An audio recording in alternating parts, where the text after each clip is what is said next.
You're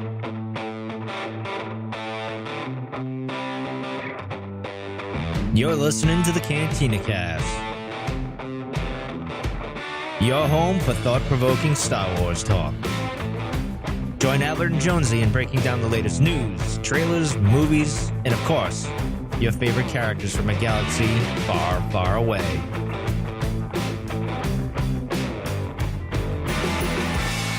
Welcome to another edition of the Cantina Cast Road to Celebration. This is part of our bonus coverage where we give you a little flavor of what to expect from the Cantina Cast while we're at Star Wars Celebration 2019, which of course is in Chicago from April 11th through the 15th. My name is Jonesy, and I'll be your host for this episode. Today, I'm excited to introduce two members of the Earglue Media family and longtime listeners and supporters of the Cantina Cast. For those attending Celebration, you'll get to meet these two guys in the flesh along with Albert, Mike, and myself.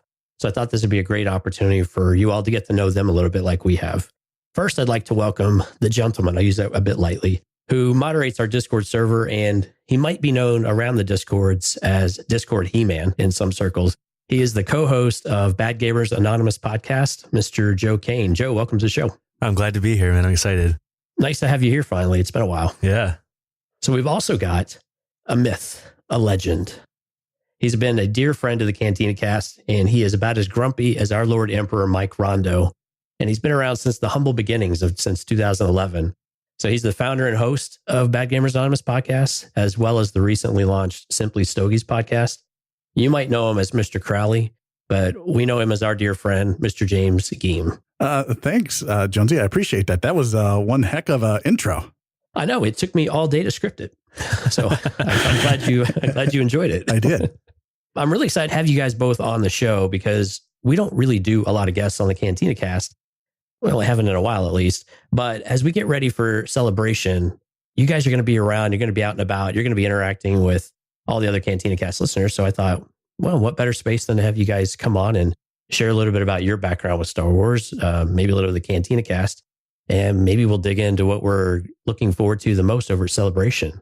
Joe, I thought I'd start with you. Why don't you give us a little bit of background of how you got into Star Wars and maybe how you got into the Cantina Cast? So the first Star Wars movie I ever actually saw in the theaters was Episode 1.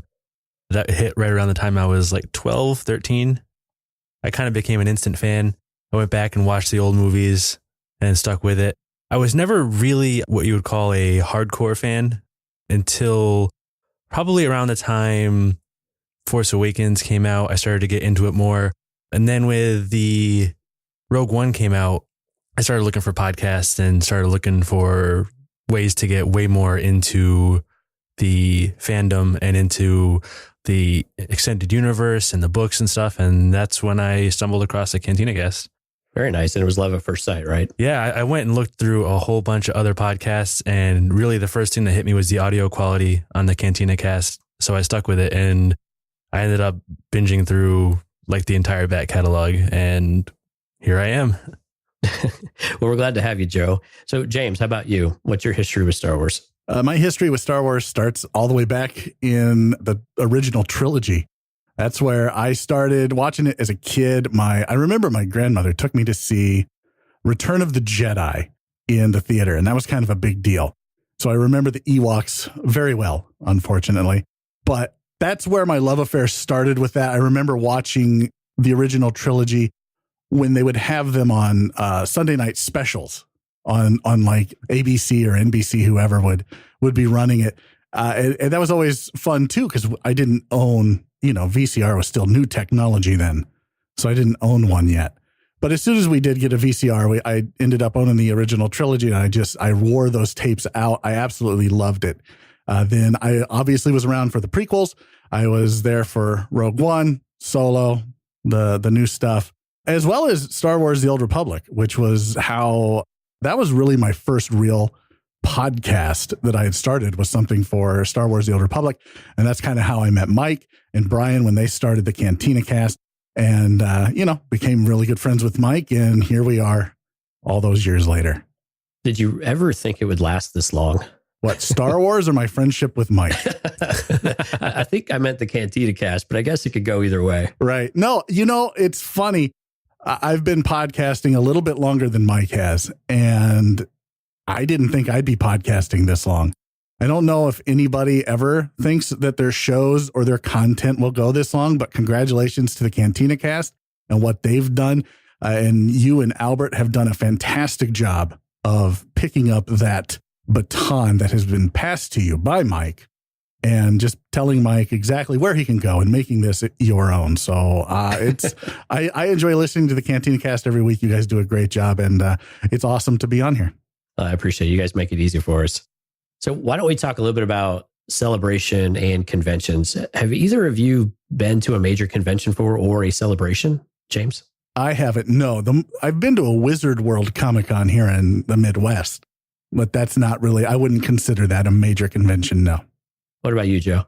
No, I haven't been to anything that would even come close to being considered a major convention or really a convention of any nature. So I'm like really excited about this. I am really excited for you both to learn about the con crud. I've heard quite a bit about this. Yeah, it's pretty horrible. I've been to a few. I wouldn't call them major. We've got a couple big ones here in Texas, but nothing to the scale of like a San Diego Comic-Con or something along those lines. But yeah, your best friend will be hand sanitizer. And if it didn't look so weird, I'd probably wear a mask.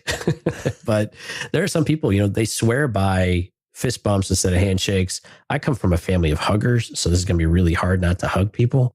I'm going to bring about 5 gallons of hand sanitizer for us all to partake in regularly, just so we don't come home. Last time I was in Chicago, I came home with the flu.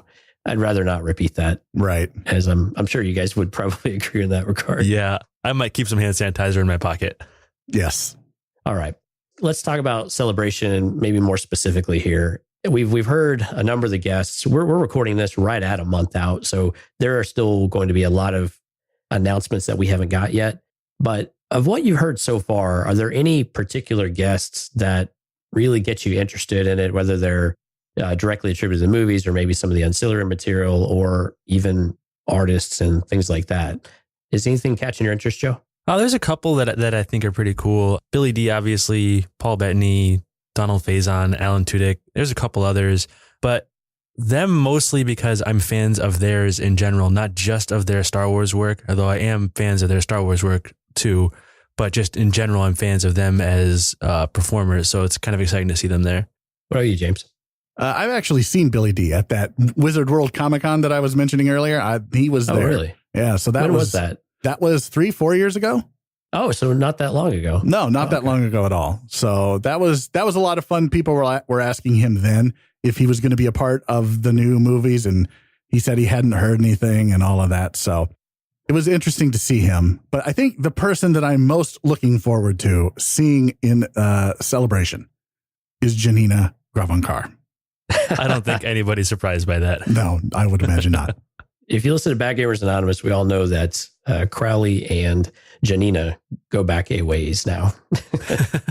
As anybody who's a fan of the League, which is an exceptionally funny television series, she's the Shiva, of course. Yeah, that's a great show. So she's fantastic and she's hilarious in that show. And when they finally gave her some, something to really work with.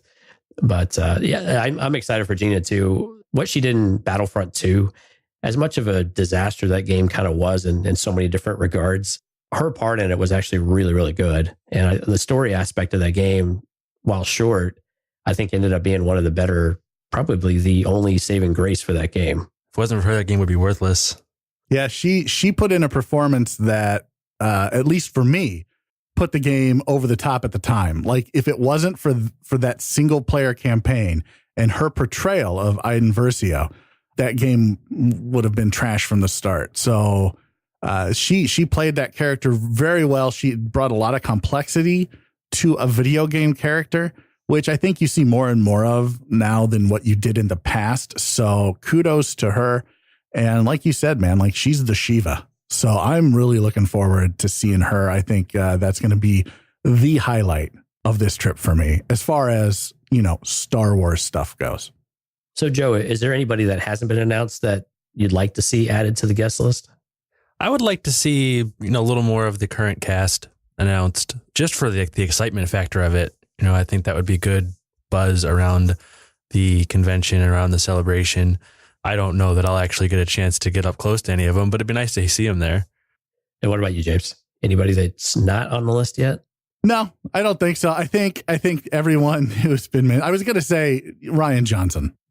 I really would. I think that it would be very interesting if he showed up. I think that would be actually good for the fandom. Like, are you sure about that? Yeah, I do. I think it would be cathartic. But what do I know? Yeah, that would be interesting, because where we're seeing signs where Lucasfilm and Reed Pop, who's the convention organizer, really want this to be, truly live up to its name as a celebration. And while there are a number of people who are very, very supportive of Ryan Johnson, of course, there are many people who are just as critical of him. And I'm just curious if, I don't know what that would do, because there's some pretty polarizing folks out there. And I'm hoping this is a nice, smooth event too, but that would be, I like hearing him talk. Anytime that he's spoken about the movies, I always thought it was really interesting. It was really engaging. And he's got a kind of this quirky personality that I kind of like listening to. Yeah, I think he would. I really think that if anyone could bridge the divide, so to speak, between this fractured fandom, it would be him. He's the one who can answer the questions. He's the one that can be there. He can put a face to it. I always find that when you speak to someone face to face, it's a lot different than when you speak to someone over the internet. Absolutely. Oh yeah, definitely. And he's shown in the past that he has a really good way of communicating with the fans and interacting with them. I could see him being there being a good thing. He's always very conversational, I think, and he's willing to listen. I think that's one of the positive attributes of, even with all the criticism, he has continued to engage. He's stopped with some of the more over the top stuff, but he continues to engage, but I think it's to his credit. So if he was there, I think that'd be pretty cool. I think that'd be a really interesting panel or whatever he did. I don't see him doing autographs or photo ops or anything, but probably not. No, I don't think so. Right. But I think that would be an interesting panel. Speaking of panels, so we've only got a few announced, about, I think, total of 5, and 3 of those are animation panels. So we've got 3 animation panels. We have a Phantom Menace 20th anniversary. We have a gaming panel, which we'll get to here in just a minute, and a couple of others. Are there any panels that, as we see them right now, are shaping up to be must see, must attend type of events, Joe? Honestly, for me, besides the gaming panel, no. Not that they've announced so far. It's going to be my first big convention, and I'm probably going to be spending more of it taking in the convention than standing in line for panels, unless something else gets announced that seems really exciting. What about you, James? Anything that's striking your fancy? No, not particularly. I think what I'm about to say may shock some folks, but the Phantom Menace anniversary, I think I might want to go to that. I think I might too. I think it might be interesting. I'm really curious who else is going to be there, because if like a Ewan McGregor or a Liam Neeson were to show up, the place, even though it's not sold out on Monday, the place would be jam-packed, I think. Yeah. And I think even Natalie Portman as well. Oh, absolutely. I think for me, it's special. Not that I really enjoyed the movie, especially looking back on it, but I think for me, it's special because Star Wars was released in 1976. That's the year I was born. I'm a very old man. I understand that. So I was old enough to understand the gravity of a brand new Star Wars movie. I was there standing in line with my friends. I was there, opening night at midnight. This was before, midnight shows on Friday turned into 7:00 shows Thursday night. Right. I was there. I remember everybody being so excited for it, and everybody, people were dressing up and you were in line. Some people were in line for days. So I remember that circus atmosphere. And so it's kind of special for me, even though the movie may not have, in my mind, lived up to what I thought it should be. The whole experience as a whole, I think, there's something to be said about celebrating that. I agree with that. And I'm excited. They just recently announced Ahmed Best. And of course, his challenges and struggles with playing Jar Jar, and a lot of the criticism, a lot of the personal attacks have been very well documented. And I think he's going to get a massive standing ovation at this panel. I think similarly to what we got with Hayden Christensen, with a lot of the criticism he had as well. And I'm excited because usually when you get those types of events in these rooms, you can just feel that energy and it just grabs you. It's like going to a sporting event and it's the bottom of the ninth and you have a chance to do a walk-off win, right? I think the energy in the place whenever he comes up to the stage is going to be incredible and insanely positive too, which I think is going to be really fun to hopefully hear all of the cast and some of the people. And this is a great opportunity for George Lucas to work back into Celebration this year as well. I don't know that he will, but you're right. It is a great opportunity for him to show up and say, hey. All right. So, Joe, what are the odds GL shows up for the 20th anniversary panel? Man, I don't know. I would love to see it, but I think it's pretty slim. Do you feel the same way? Yeah, 0%. 0%? I'm going to go 100% then. Go big or go home. He's going to be there. I've already been wrong like 3 times guessing these things this year for Celebration. You got to be right eventually. That's right. That's right. Or you could just go 0 for 4 for the day. Yeah. Every day is a new day. That's right. You know? I can bat 250 and that's worth millions in baseball. So I think I'll be all right.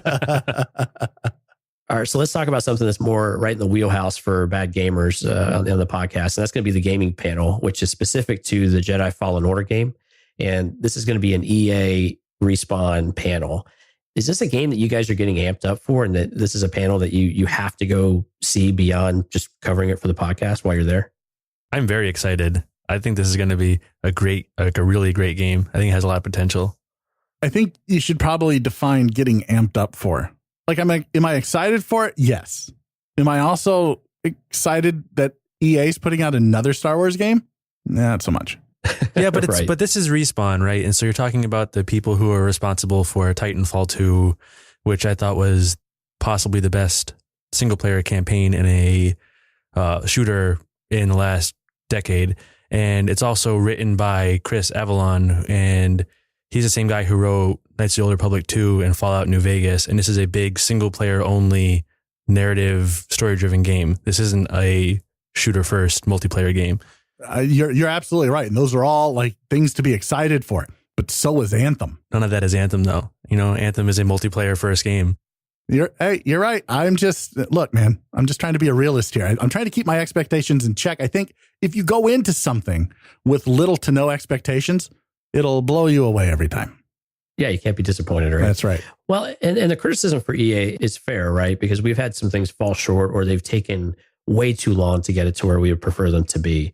But with regard to the game specifically, is this a time frame that you guys are interested in continuing to learn more about? This is effectively right after Revenge of the Sith.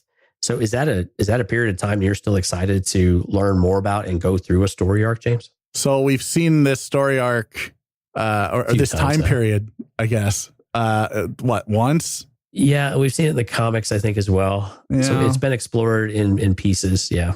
Yeah, I guess I'm okay with it. It all depends. For me, it's all about story. It's all about what the narrative is that they can weave, the arc that they can create, and the characters that they put inside this world that is already built for them. How can they make it interesting? How can they throw in Easter eggs? And how can they make me want to care what happened between, Revenge of the Sith and A New Hope? Kind of like what they did with, again, I'll give them kudos for the single player campaign in Battlefront 2, is it made me care what happened what happened right after the Battle of Endor and all that led up to, 7. So. Right. And so much so that people were hoping to see some of these characters in the new saga movie material as well, right? Oh, absolutely. I think some of us were looking for Iden Versio or some kind of hint at some of the things that happened. And there were certainly people were looking for things from other Star Wars areas. So, Joe, is this an area that you're still interested in, this time frame? Yeah, I think this is exciting for me. I like this era, and it's a little different take because we're not focusing so hard on the rise of the rebellion here like we have been in that swath between those two trilogies. We're closer to the prequel trilogy than we have been for the most part, and we're following a single Padawan running from the aftermath of Order 66. So I think it's a little bit different take. It's probably going to be a little bit darker story, I would imagine, and I'm kind of interested. I'm definitely feeling it. Yeah, I agree with you. And I think that's the unique part of it, is that we get a very different perspective of a first person account of what it meant after the Order 66 command and what the Jedi had to do to survive. So I'm with you. I think that's the part I'm interested in. And you guys are right. The story has got to be there. They've got to deliver on this. And we'll hope that Respawn can keep up the recent trail of events that they've done in more recent games. Shifting gears off of Jedi Fallen Order, what could we possibly learn about Star Wars: The Old Republic at this convention? Because they've said that they are going to talk about it, or they're going to celebrate. What was it? They're going to celebrate, or they're going to say something about its future, right? So what on earth could they possibly talk to us about SWTOR at this point? I think best case is that you're looking at more DLC or something. I don't think anything monumental is coming out of this. Case. That's worst case. Best case is thanks for playing. We're going home. We're packing our toys and going home. Best case for the fans out there like Albert. Albert's still got his keyboard, mouse, and headphones ready to roll. Yeah, he does. You know, he acts like he's kind of joking with bringing up the celebration. And I can hear him saying right now when he hears this, he's like, nope, it's happening. I'm bringing them, and it's going to be all over social media. But why would they go through the effort of putting it in an announcement for a panel if there wasn't some sort of future to it? Does that make any sense, Joe? No, I don't think they would bother bringing it up. I don't think they would even end this at Celebration, right? This would be a separate announcement somewhere else. I don't think they would make a big deal about the end of it at a Celebration, right? I think this is definitely more content in one way or shape or another. I think what they'll say is this is the last DLC. This is it. We're going to make this a huge DLC. We're going to make this a huge expansion pack, but this is it. This is the last one. After this, we're done. We'll support the game for X amount of time afterwards, but then we're going to close it. Well, they may not even give a timeline on or a specific time on when it's going to close. They may just say this is the last expansion pack. And this is because it's the last one. We're going to make this a big one. So what if this is the launching pad for SWTOR to jump into other mediums, television, something like that?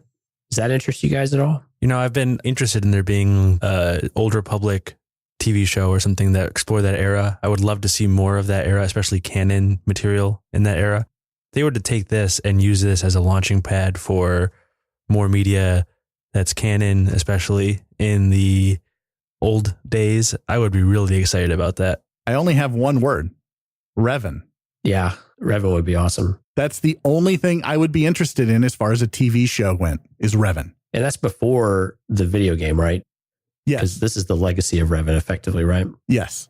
I just want more Satele Shan because she's awesome. I mean, she's just awesome. I mean, who else stops a lightsaber with her hand? I mean, we haven't, until we saw it in the Mortis arc, we hadn't seen that. And that was awesome. Albert and I talked about it just recently, and that's one of those fall out of your chair moments when you see that cinematic of something that you didn't know was possible. And I think those are some of the moments that I've been missing in some of the video games these days, of what's something that's a little over the top, but still seems entirely plausible, that just makes you want to jump up and down when you see it on the screen. Yeah, they haven't really done anything like super grandiose with force powers in any of the games or any of the media really in a while. And that is something I do feel like is missing. That stuff is really cool to see when you see it the first time. Right. And I'm not talking like Force Unleashed stuff, because that was like you're way over the top. Yeah, there's a line. Yeah, super fun, but a little crazy. So something else they're going to have some floor demos of mobile games. And you guys have started to explore mobile games a little more regularly on the show.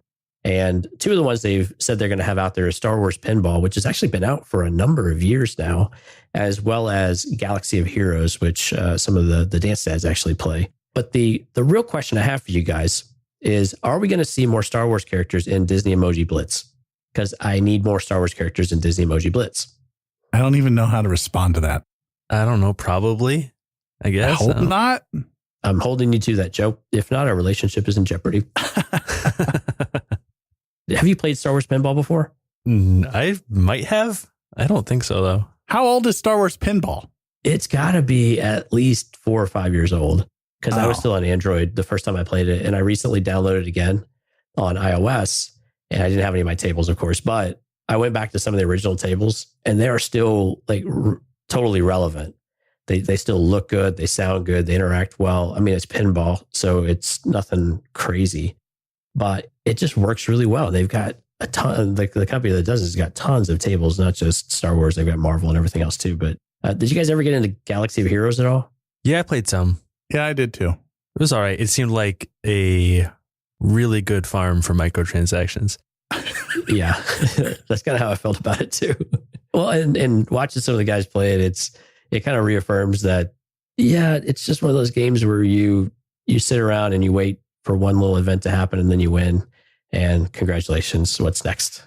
So, to have more mobile games in the market, I don't know, it's fun. I like the card games a little bit better, the collectible card games. Where's the sabacc? You've got to come out to a Cantina Cast event to get some sabacc action. I know, but I want it on mobile. Yeah, I would totally play that on mobile. I would play sabacc on my phone. That'd be awesome. That's a great point. We should have sabacc on mobile phone. I mean, we've got Magic Gathering. Why can't we have Han Solo's card game? Yeah, Disney, get on that. Yeah, please don't sue me, Disney. Thank you.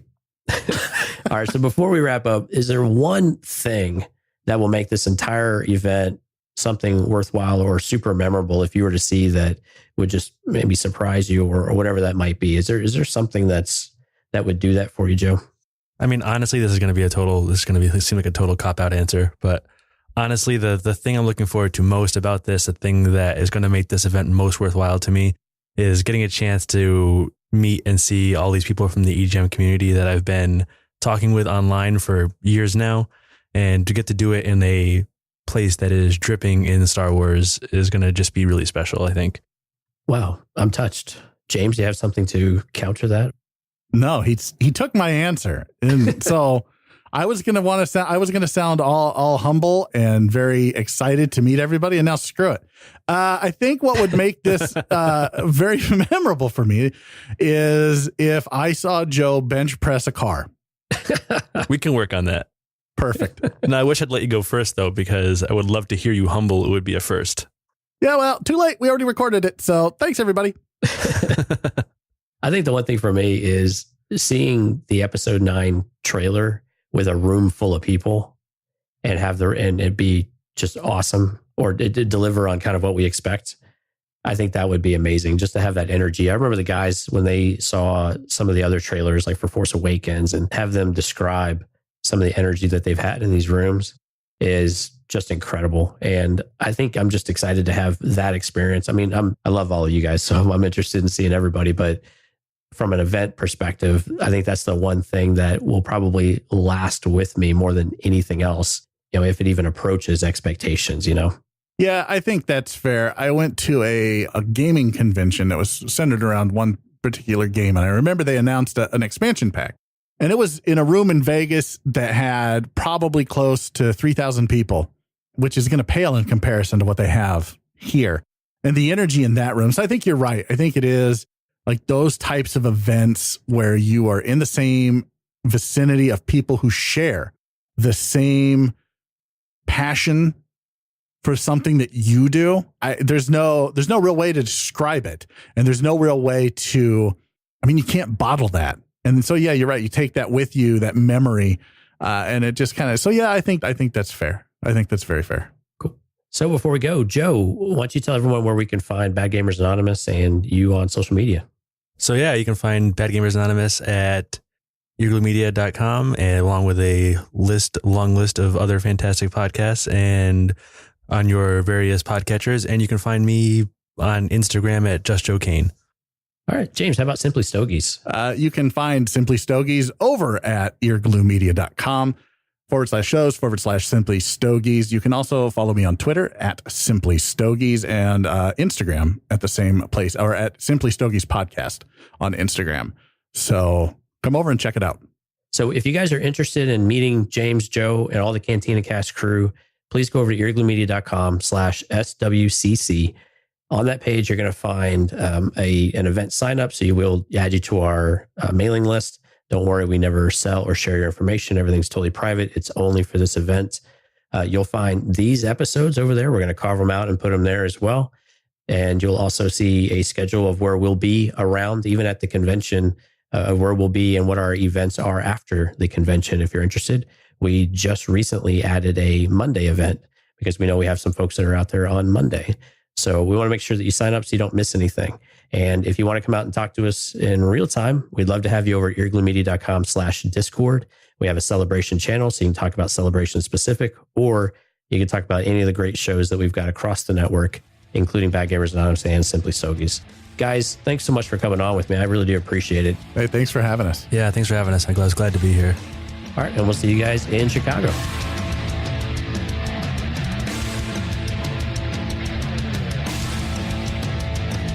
You're still listening? Wow, that's amazing. Well, I'm here to give you the disclaimer.